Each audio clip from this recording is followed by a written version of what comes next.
Boa noite a todos. Que Deus, nosso Pai, Jesus, nosso Mestre, nos abençoe. A palestra de hoje será sobre o Evangelho segundo o Espiritismo, capítulo 20, item 4, Missão dos Espíritas.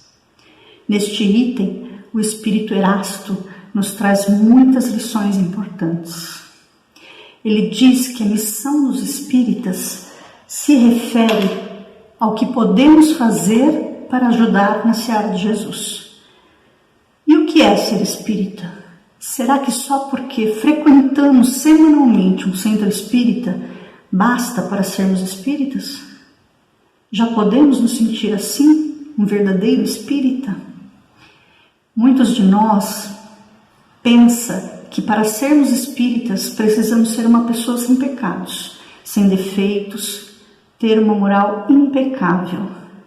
Mas Kardec nos ensina que o verdadeiro espírita é aquele que sabe domar o seu mal, não se deixando levar pela influência de maus espíritos, desencarnados ou encarnados, assim como ele se esforça para combater os maus sentimentos e os maus pensamentos que surgem em si mesmo.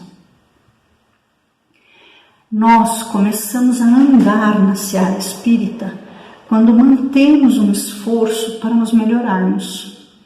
O esforço para percebermos o mal que a gente tem e não a alimentá-los. O esforço para percebermos nossos defeitos. Nós também andamos na seara espírita quando estudamos o Espiritismo com compromisso, a fim de nos educarmos. É diferente a missão dos espíritas e a missão do espiritismo. Embora estejam intimamente relacionados, ambos se dão num processo em etapas e, portanto, demanda tempo para que os ensinamentos dos espíritos superiores sejam interiorizados por nós. Emmanuel diz no livro Roteiro, capítulo 38, que o Espiritismo é um processo libertador de consciências. Assim, toda vez que nos modificamos porque aprendemos alguma lição trazida pelo Espiritismo, o Espiritismo cumpriu a sua missão. E quando eu me percebo mudada por algum ensinamento espírita e me percebo mais liberta por esse conhecimento adquirido, eu vou percebendo a minha missão, que é de auxiliar o próximo a também se sentir liberto, né? Portanto, a missão do Espiritismo é fazer com que cada um de nós perceba qual é a nossa missão. Nós já sabemos que a encarnação na qual estamos inseridos serve para termos experiências novas, que nos propiciem a possibilidade de nos livrarmos dos defeitos acumulados ao longo de séculos de vivência nos dois planos da vida, mas também sabemos que isso se dá aos poucos, que precisamos sair desta encarnação melhores do que quando chegamos. Nós já sabemos que algumas coisas são planejadas antes de nascermos e que Deus, nosso Pai, nunca nos coloca em situação insuportável. Conseguimos carregar a cruz que nos foi incumbida. Sabemos que não estamos sozinhos, o plano espiritual superior trabalha conosco se assim quisermos, além do nosso mentor que está a par de tudo o que nos acontece, inclusive no nosso campo íntimo. E há também pessoas amigas, parentes que nos amam e a quem amamos, que também cuidam de nós. Não decidindo por nós, não interferindo no nosso livre-arbítrio, mas nos amparando e nos intuindo na medida do possível, na medida de nossa boa ou má sintonia. O que ocorre às vezes é que nos desviamos, não vigiamos, esquecemos lições que não deveriam ser esquecidas e arrumamos problemas novos, cruzes novas que teremos que carregar em algum momento do futuro. O Espírito Erasto nos diz que o mundo velho será reduzido a nada ou seja, o mundo como é até então se transformará de maneira profunda e irreversível. E ele diz: bendizei o Senhor, vós que tendes fé na sua soberana justiça. E nos convida ao trabalho, dizendo para irmos e falarmos da reencarnação, que é a vida após a morte e que os espíritos se elevam segundo o bom ou mau desempenho de suas missões e segundo a maneira por que suportaram suas provações terrenas. Então, além de orar e vigiar, também temos que estudar e também precisamos trabalhar em benefício nosso e do próximo, por mais singelo seja o trabalho realizado. E para realizarmos qualquer tipo de trabalho, é preciso que nos preparemos. Porque se não nos prepararmos, por mais simples seja, não vamos conseguir desempenhar bem aquele trabalho a que nos propomos, não é? No Espiritismo, precisamos estudar para nos conscientizarmos do que estamos fazendo e de como estamos fazendo. Sem o estudo, não adquirimos pontos de vista mais nobres. Uma vez eu li uma historinha sobre um espírita que levou alimentos para uma família necessitada. E a mulher que recebeu os alimentos olhou para a marca do café e começou a reclamar, dizendo que aquele café era ruim. O espírita saiu dali muito constrangido, indignado com a ingratidão daquela mulher. Ele foi embora pensando que ela não merecia ser ajudada. Foi para casa, ficou com aqueles pensamentos, se lembrando do acontecido. E passado alguns dias, ele abriu um livro espírita e leu que a pessoa que recebe uma doação e reclama, colocando defeitos, o faz porque se sente tão humilhada por precisar receber ajuda, que reclama como uma forma de se colocar numa posição melhor, de quem tem o dinheiro para comprar e, portanto, pode exigir qualidade, marca. Não é por ingratidão, mas para diminuir a humilhação que sente. No filme do Divaldo Pereira Franco, esse novo aí, que tem no YouTube, para quem quiser ver, maravilhoso, tem uma passagem em que ele, acompanhado de um amigo, está caminhando pela rua e entregando sacos de papel com lanches. E aí o Divaldo entrega um desses sacos de alimento a um homem, morador de rua. E ele se levanta revoltado e atira o lanche no peito do Divaldo e grita com o Divaldo, revoltado com a própria condição, né?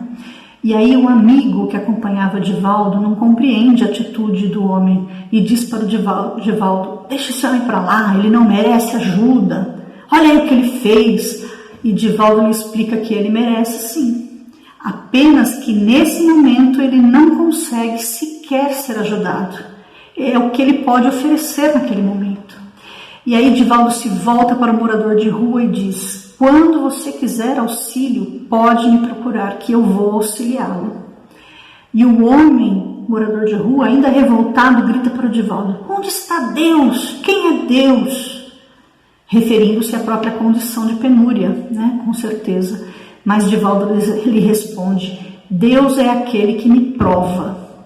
Deus para mim é você. Então, o trabalho na seara requer um certo conhecimento. Caso contrário, podemos meter os pés pelas mãos e, em vez de iluminar, de auxiliar, causamos irritação, humilhação, podemos prejudicar a seara em vez de ajudar. E ainda podemos nos comprometer perante a lei. É claro que ninguém tem que tirar diploma para o trabalho do auxílio, né? Mas é preciso o bom senso de os mais novos adeptos trabalharem junto com os mais experimentados, até para acelerar o aprendizado, já que cada um leva o seu tempo. Porque nós temos hábitos de muitas encarnações e não nos percebemos. Além disso, a parte do trabalho que é material tem por trás disso sempre um trabalho espiritual. E por mais material que seja aquele trabalho a que você se propôs na seara, tem a questão dos fluidos, tem a questão do fazer desinteressadamente, sem querer algo em troca. Seja o reconhecimento do auxiliado, seja a sua gratidão, né? Seja o reconhecimento da sociedade ou da própria casa espírita. Isso, né? Esse viver desinteressadamente, fazendo o bem sem esperar nada em troca, o bem pelo bem, isso é o oposto da nossa vida aqui no plano material, porque aqui nós trabalhamos por algo, ou por dinheiro, ou para obter reconhecimento, ou para conquistarmos títulos, ou porque almejamos um cargo, e por aí vai. Mas nós temos consciência de que teremos que prestar contas do bom uso que fizermos de tudo que nos foi concedido por Deus. E por mais simples seja a tarefa que nos foi confiada, sejamos humildes para executá-la com gratidão e da melhor forma possível, porque senão ela nos será retirada. Como vou executar alguma tarefa mais complexa se sou incapaz emocionalmente de realizar uma tarefa simples? Se sou orgulhoso, se sou melindroso. Vocês já viram pessoas que chegam no lar espírita e querem em pouquíssimo tempo realizarem as coisas de destaque, coisas que ela não se apercebe da própria vaidade, ela não, e por isso mesmo fica cega diante da própria imaturidade para realizar aquele trabalho, né? E se melindra se não é acolhida a sua vontade, o seu desejo, e acaba às vezes até deixando a casa espírita. É uma pessoa que ainda não tem essa visão de si mesmo, né? Mas cada um tem o seu momento e em algum momento ela vai retornar, se não para a mesma casa, mas para um outro lugar, né? Porque Deus nos ampara sempre e nossa evolução não para. Então, de alguma forma, né, um livro, algo, chegará até ela e a fará despertar para essa realidade e a fará ter uma postura mais humilde e não exigir tipos de trabalho. Eu não varro o chão, não, isso daí não é para mim, eu prefiro fazer algo mais intelectual, né?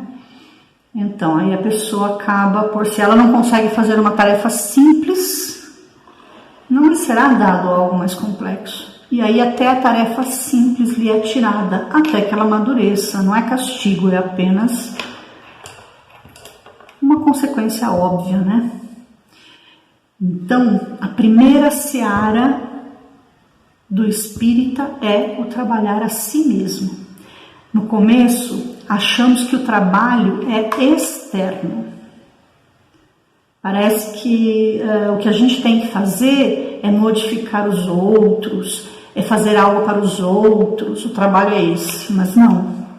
O primeiro trabalho é o trabalho interno, nosso, não dos outros.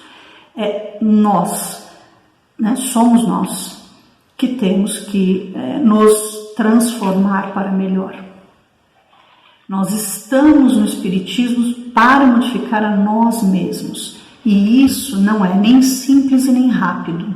Alguém já tentou agir de forma diferente daquela que sempre agiu? Como é difícil. Às vezes até a gente estuda bastante sobre uma coisa, pensa bastante, reflete bastante, sai com aquela sensação de mudança. E aí quando a gente está distraído numa outra situação, a gente age da mesma forma e percebe que nada mudou ainda. E assim é a vida de todos nós, né?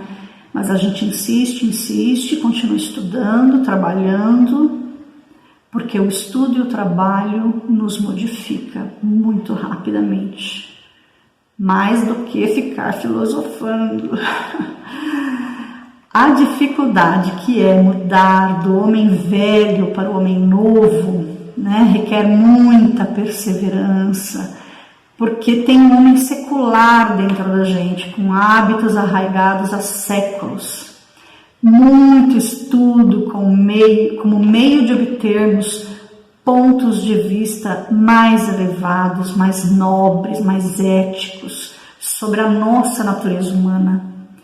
E também as provações, muitas delas, porque como que nós vamos saber se conseguimos superar algo se não formos colocados à prova?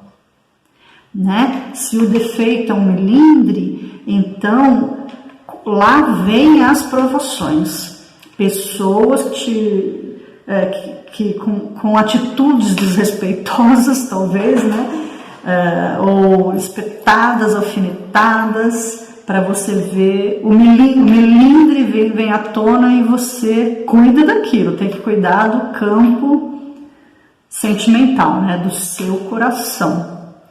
Isso colocando tudo ali que você aprendeu, né, e teorizando aquilo para lhe dar o melhor possível, né? Emanando amor conscientemente para a pessoa, fazendo esses exercícios de perdão. Porque o perdão é para nós, né? Nos liberta, não é para o outro. Então, o trabalho e o estudo são os caminhos do amor. Mas também há os caminhos da dor, que surgem quando não paramos para refletir sobre essas questões internas. Nós permanecemos voltados para nós mesmos, mas numa atitude egoísta, vivendo e revivendo frustrações, melindres, carências, e se não trabalhamos no bem comum, de alguma forma, por mais simples que seja o trabalho, não conseguimos desenvolver a nossa capacidade de olhar a dor do outro. Passamos aí a viver reclamando atenção, reclamando privilégios, exigindo reconhecimento, e nos tornamos ingratos e infelizes. Além disso, é importante termos paciência conosco e não exigirmos mudanças de uma hora para outra. Uma encarnação inteira é apenas uma etapa, um momento diante da eternidade. O importante é irmos nos despertando para novos comportamentos, novos conhecimentos que nos enobreçam. Então, ao lermos essa passagem aqui do item 4, em que Erasto diz: ide e pregai sobre a reencarnação e sobre a felicidade ou infelicidade dos espíritos, conforme o bem ou o mal que fizerem. Entendamos que não podemos falar nisso o tempo todo.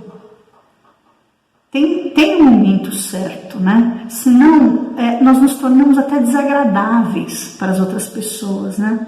Aí você está chegando, a pessoa já olha e fala: xiii, lá vem aquela espírita, né? Só fala nisso, ninguém aguenta essa mulher. É desagradável, né? Quando a pessoa é insistente, não tem outro assunto, tudo ela sabe, tudo ela quer explicar, tudo ela quer colocar um conhecimento espírita na conversa. Não é assim, né?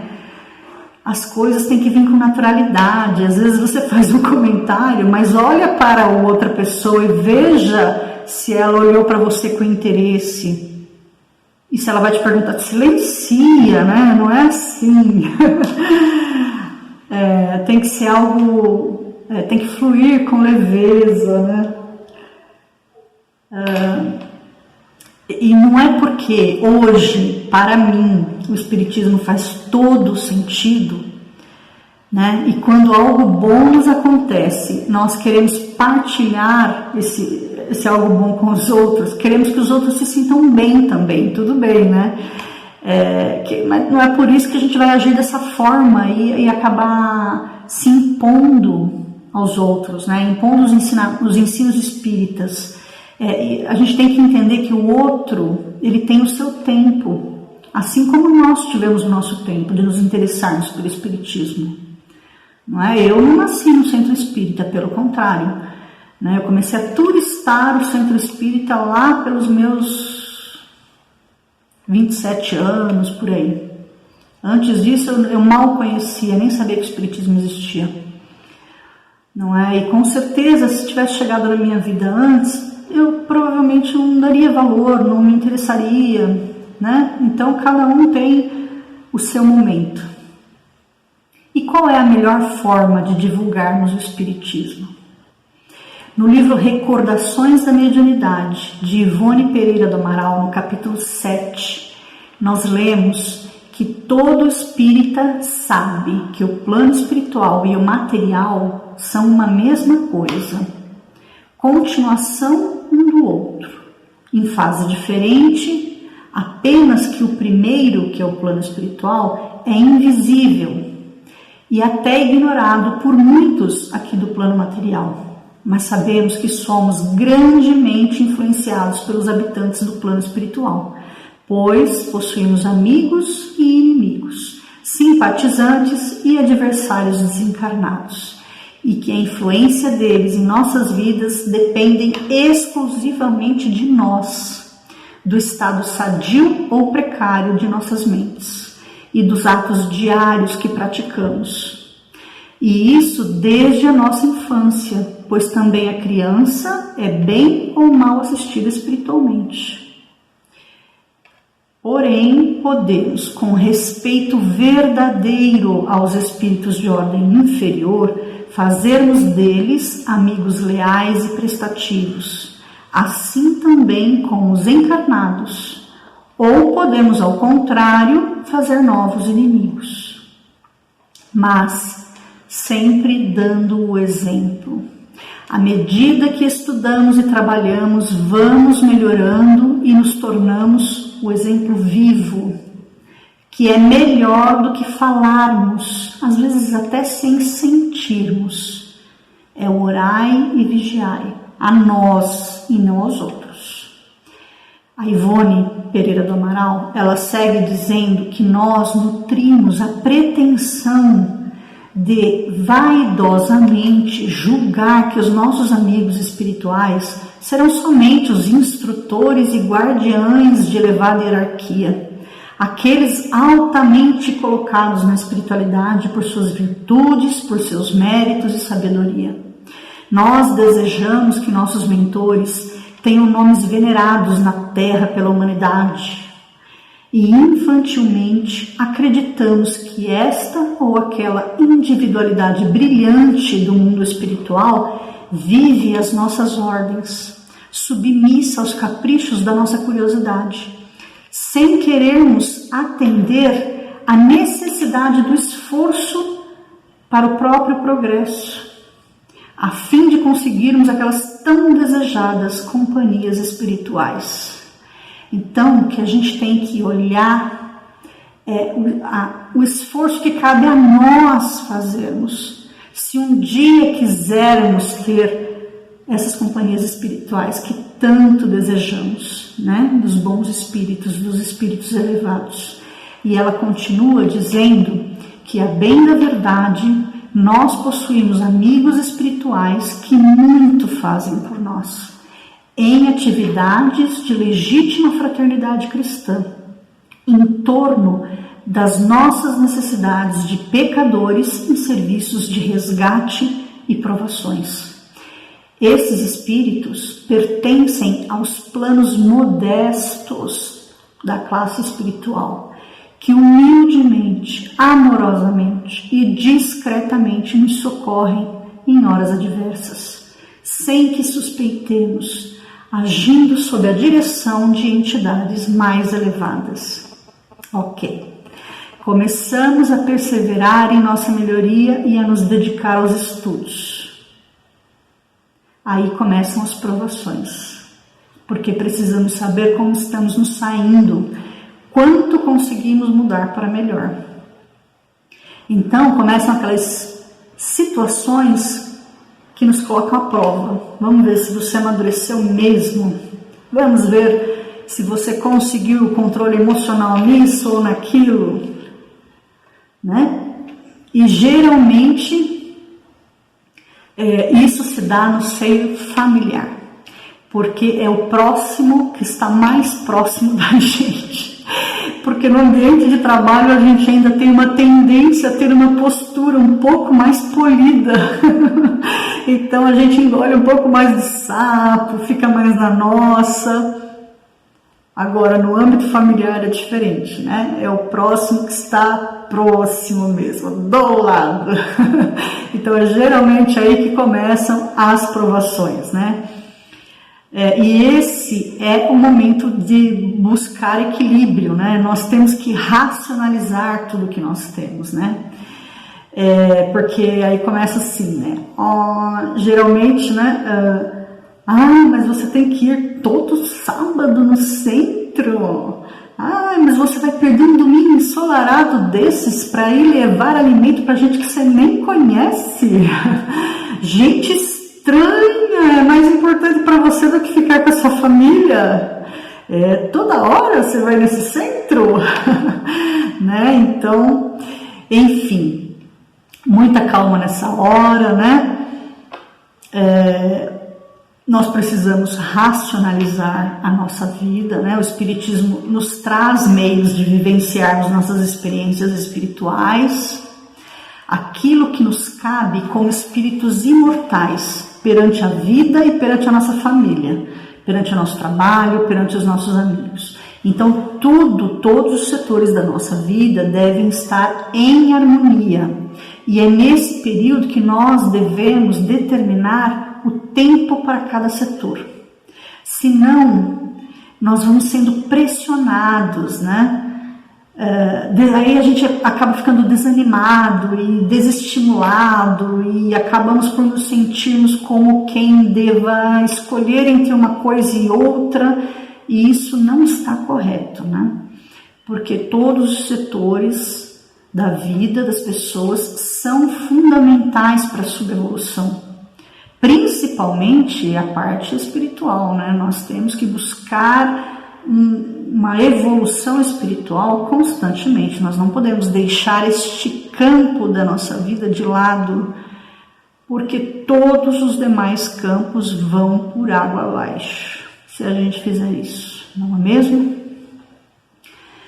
Então é hora de parar e eu preciso de um tempo para Deus, eu preciso de um tempo para o estudo, um tempo para o trabalho na seara, eu preciso de um tempo para a minha família, um tempo para o meu lazer, para o meu trabalho e para o meu descanso. E colocar isso em prática, né? Organizar e pronto. E é assim que tem que ser. Porque se você deixa qualquer setor da sua vida de lado, se você, mesmo que seja um lazer, você vai ter problemas de estresse, de cansaço mental, físico, emocional, né? O descanso do corpo é tão necessário, sabemos disso. E, enfim, né? Nós temos que cuidar da nossa evolução moral, intelectual, da nossa relação familiar, do nosso meio de trabalho e de tudo. Sem essas definições, nossa vida fica uma bagunça e acabamos por não conseguir alcançar esses objetivos. Então, caminhar na seara do Cristo é melhorar-se. E com o nosso exemplo, melhoramos quem estiver ao nosso entorno. Nós vamos parando de colocar a culpa no outro e nos tornando cada vez mais responsáveis pelo que sentimos, pensamos e fazemos. Se o outro ainda não tem essa maturidade, seu momento vai chegar. Tenhamos a atitude carinhosa de entendermos isso no outro e façamos a nossa parte. Então, a nossa missão como espíritas é nos percebermos melhores e, com o nosso exemplo, com atitudes amorosas, com compreensão, promovermos paz dentro do outro, conquistando com respeito. Ok? Então, esta é a palestra de hoje. Eu agradeço. Um abraço a todos. Desejo a todos vocês muita saúde, muita paz, muita harmonia. Que vocês dediquem o tempo de vocês da melhor forma possível. Fiquem com Deus.